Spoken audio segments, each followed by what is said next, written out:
Welcome to the Produce Moms Podcast, where we believe there is a produce mom in all of us. I'm Lori Taylor, founder and CEO of the Produce Moms. For 10 years, I sold fresh produce to over 300 grocery stores in the U.S. And today, my team and I are fully focused on inspiring people to eat more fruits and vegetables. This show is just one of the ways that we hope to inspire you and your family to eat more produce and live a better life.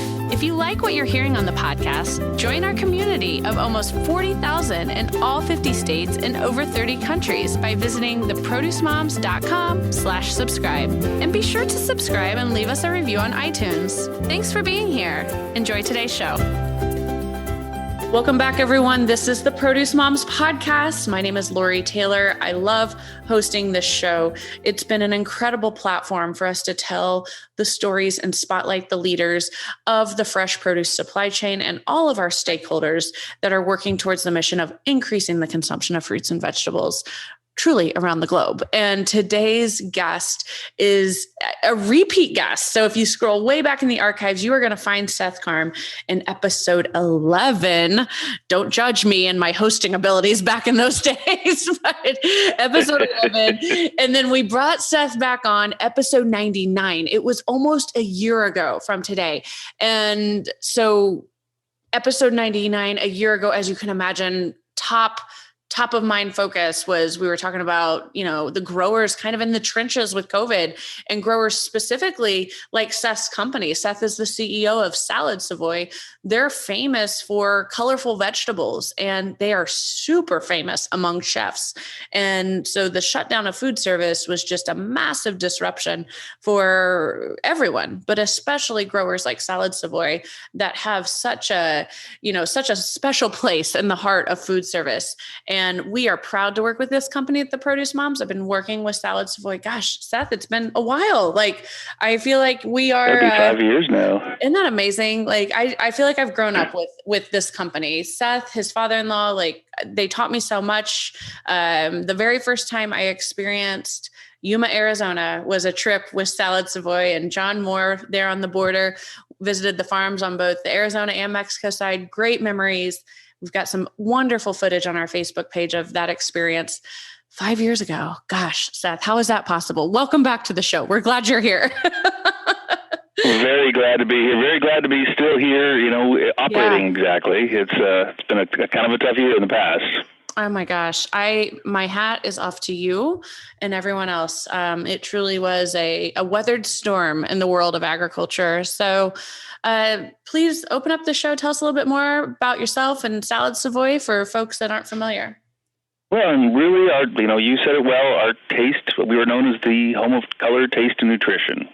And that's really what we do. We focus on colorful chards, kales, and cauliflower. That's been our backbone here since 1984. Johnny started this company out, and we just did the Savoy, which, if you're not familiar with it, is that it's an open-headed brassica, and it's a kale-based product, kale backbone on there. Most people call it red kale. They call it a white kale, but it's its own animal. The Savoy is an open-headed brassica. It's its own genetics. And he ran with that product only for probably the better part of the end of the 80s and into the 90s. And we started doing the Bright Lights Chard and kind of bringing that. That's really when that mantra of color, taste, nutrition started to come into focus. That, hey, we're going to focus on these really specific targeted items that just bring a burst of color to everyone's lineup. And it's always before that, it's the sea of green. You've got all your greens all the way down the line at the produce aisle. And you got these crazy bright colors. The Bright Lights has that gold and pink and orange. The Savoy, obviously, in that creamy white and that real deep, vibrant purple. And then, of course, we've brought in since then the colorful cauliflower in the orange and purple and green. We now have a Romanesco cauliflower we're working with as well. A little fickle son of a gun. And then, of course, I was just going to say, why aren't we promoting that? You said it. It's a fickle crop for the growers. That one has proven to be, very, very challenging. But it's very rewarding as well. Like all things, Right. It's just, we can sell the heck out of it, but it's whenever you can get it, it just goes out the door, which is great. So That is great. We've been working hard on that one. Obviously, the Lollipops we brought in 2012, we were the first people in North America to be doing those, and it was just a small run that they were doing over in Great Britain, and we started doing those over here commercially, and we've been at it for 8-9 years now. Yeah, you're the OGs. And we're still working on establishing that market.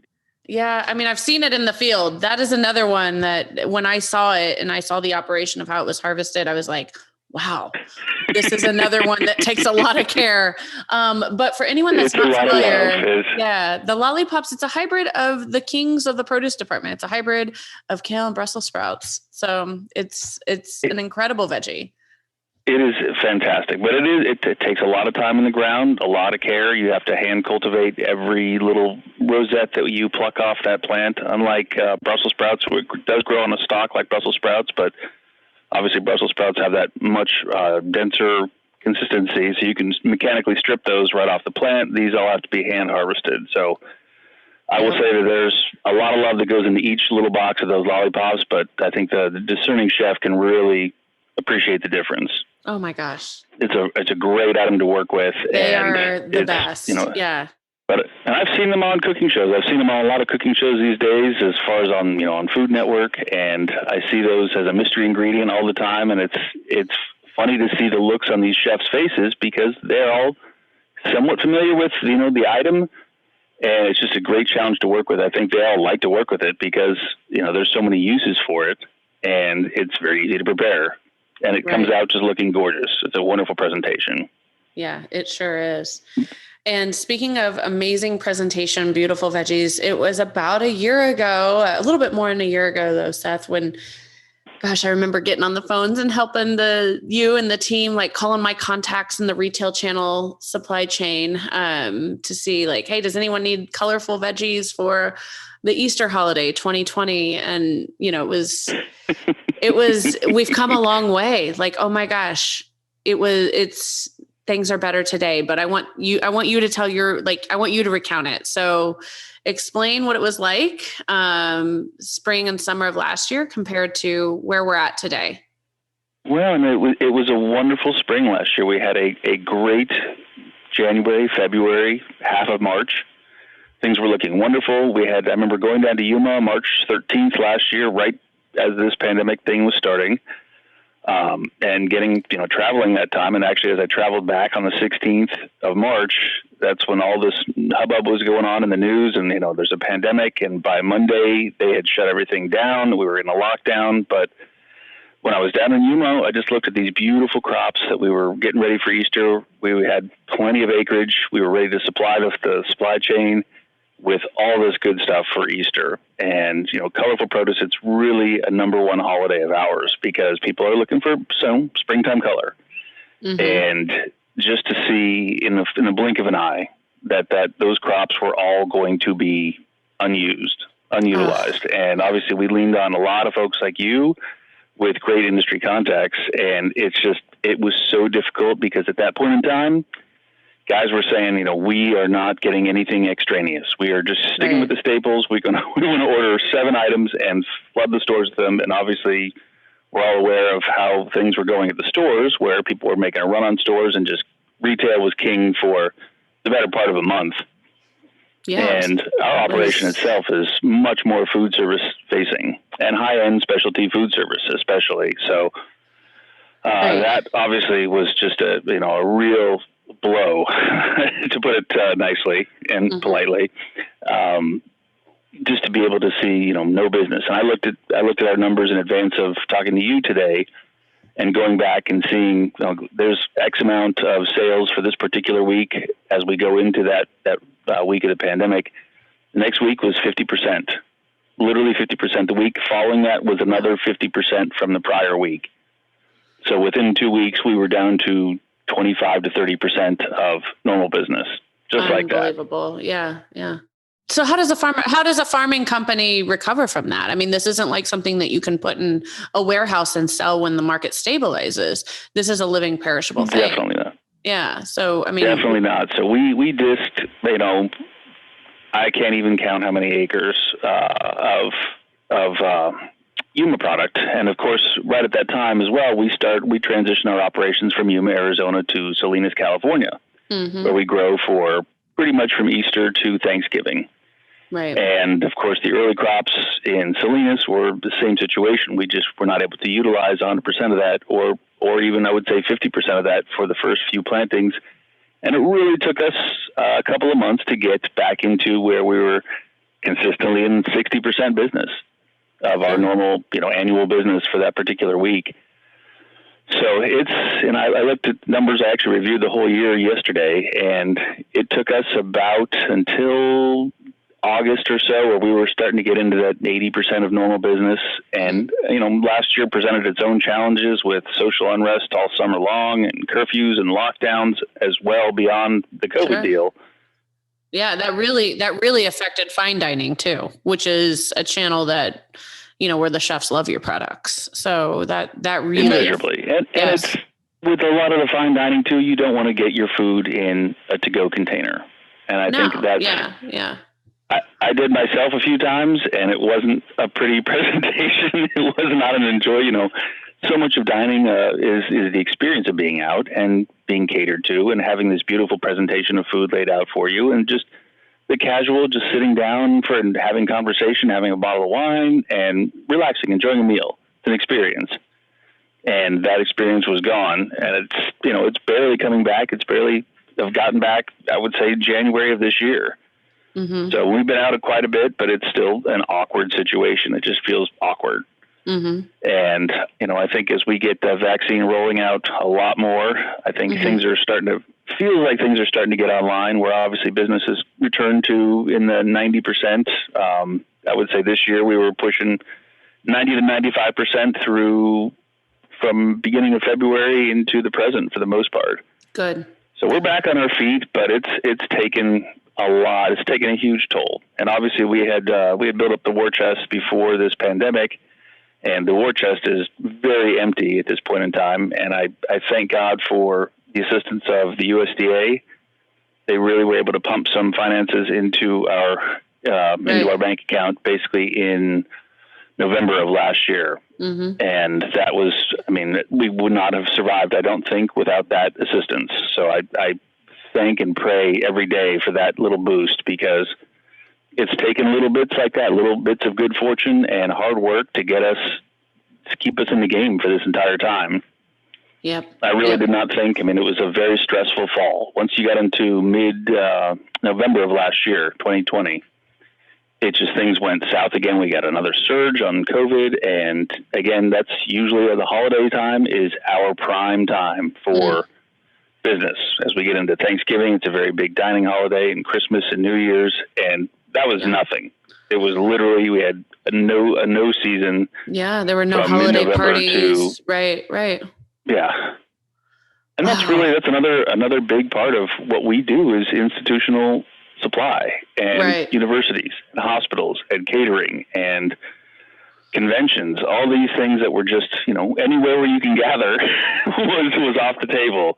So, you really have to get creative in terms of what kind of channels do you want to find, and retail seemed to be a consistent one. So we've definitely put a lot more attention into that in the last year, and it's paid off. Good. So between retail, I know you guys have always been a favorite supplier of companies like, the meal kit company, it's Blue Apron and HelloFresh, et cetera. So any other unique channels that you want to call out at this point? Grocery, retail, meal kits, anything else? That's where we had a lot of the USDA boxes as well. And that was good. Another USDA program. Yeah, the Farmers to Family food boxes. Okay, good. And we had looked at doing that ourselves, but we just don't have the items or the capability to really put together our own food boxes. And there's a lot of logistical challenges that come with that you really need to get it to the consumer themselves. Mm-hmm. You need to get it that last mile. And that's not something that we're geared to do. So we worked with a lot of partners that were able to do that. They had the transportation, they had the repacking crews, and we would just supply our items there. So that was a nice channel as well to carry us through. And I think they did 4 rounds of that, starting in May, June of last year. That was the first round. I think probably June 15th or so. was the first round of that. And so that was a huge way to be able to move some of the product that we did have on the ground, because really in March, we're thinking 2 weeks. This is going to be a 2-week deal. 2 weeks to 14 days to slow the spread. Wasn't that the tagline? Yeah. And then, that turned into 2 months, and I'm like, okay, we can weather 2 months. Maybe we'll have a little bit too much supply for that period of time. But at this point, if we get into June and things are back to normal, we're not going to adjust our schedules. And then you get into June, and it's okay, it's going to be August. And you get into August, and it's going to be October. Mm-hmm. And so this timeline that just kept pushing back, and obviously we weren't necessarily adjusting acreage too much at that point in time, just because, hey, when this thing turns, we don't want to be caught short. Sure. And that's always been Johnny's motto. That's always been our motto. Is that you don't want to get caught short and not be able to fulfill orders. Right. So we had plenty of product. That was not the issue for the past year. Right. It's just, again, finding a home for that and really begging on our customers, hey, what can you move? What can you do? Mm-hmm. And they have been spectacular. A lot of guys got washed out with this whole deal. I looked at our industry has the Blue Book updates that we get every week. And sometimes you see somebody's, pack of license expires, their license to sell product. And I was seeing 30 to 40 of those a week, as opposed to 1 or 2, which you might normally see. Right. So it seemed like, restaurants were going out of business. You had 15,000 restaurants that went out of business, never to return again.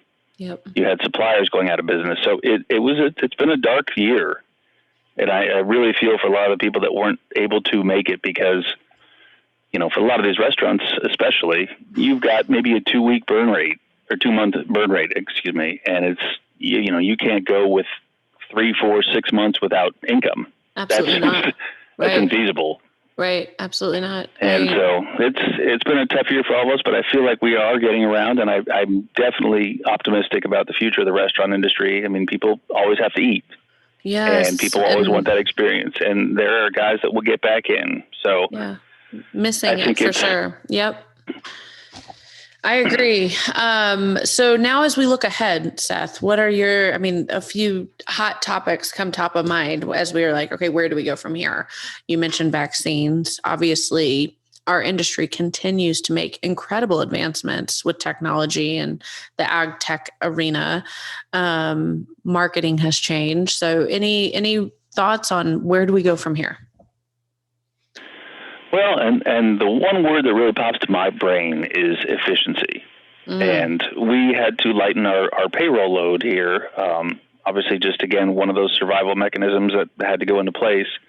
So we have less staff here, and we've just learned to become more efficient, how to do more with less. And I think I look at that in the field. We're kind of doing that now with this auto thinning. We do that with the way we water out there, just trying to minimize our inputs out there at the field level and try to minimize labor. Labor has continued to be an issue. And then specifically this year, we're seeing that a lot more. But we are using H2A labor a little bit more each year. So we have a secured labor pool that we can guarantee harvest our crops. Mm-hmm. And if we can keep those people there, obviously at some point in time, there might be an automation that starts harvesting your crops, or that starts analyzing the color of the particular head of salad Savoy, for instance. And okay, that one's not ready. So we keep looking at solutions that basically can save us a little bit of money. The auto thinning we do out in the field has just been amazing. We have a machine that just goes over, and after you finish seeding, instead of having a crew of 13 guys that are out there, they just have a machine that goes out there and does the whole thing in 2 hours as opposed to 2 days. Yeah. And we're always on the hunt for something, a solution like that can save you a little bit of time, save you a little bit of money, and obviously that's good for the plants. You get a real good uniform stand on the plant, and it just looks beautiful. And you see a field that's had that robotic treatment on it, and it's literally like a factory perfect job. And that all comes back to that concept of efficiencies. Yeah. I mean, we had to lighten the load as far as the field crews as well. So we've got a supervisor out there, Byron, who's just amazing. And I swear he's like an octopus. The guy has 8 hands. He's just going and doing this and calling this person and doing it. And you're filling diesel trailers and trucks just going all the time. And I feel like, I'm doing that here in the office. Right. Obviously I feel like I'm CEO to sales coordinator now, and social media and food safety. And there's just always a very busy stack of paper on my desk to get through. And Chris as well, that was our sales manager. Yeah. I think you have met. And well, he's been on the show. He played the harmonica on the show. he's a fantastic entertainer. And I love him. Yes. Above and beyond the last year. Obviously, with sales being what it is, he's had to double time himself, and he's just done a fantastic job trying to find new guys, new outlets, opening up Canada, opening up this area, that area. It's been a godsend. Good. And Lori as well here has been double timing on her end on the accounting side. So it's just, it feels like everyone's, again, max capacity at all times. And every day I'm exhausted at the end of every day. It's rewarding because to see it now, we're getting to that point where we're turning the corner. Yeah. And so it's been worthwhile. It's been worth it. We're still alive, and that is really the name of the game. And it has been that the name of the game for the last 8 months, is just in terms of survival. We got to just make it to this. Right. And you keep setting these benchmarks. Okay, if we can do this, then we can do this. And if we can do this, then we can do this. And just, one day at a time and one goal at a time, short term, long term. But we just keep knocking these goals down, and we're still here. And now we're getting to see the fruits of our labor. Thank God. Yep.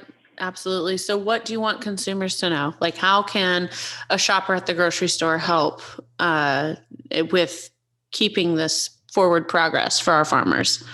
Well, and I think so much of that has been born of necessity in terms of, with the pandemic, you need to keep your immunity system strong.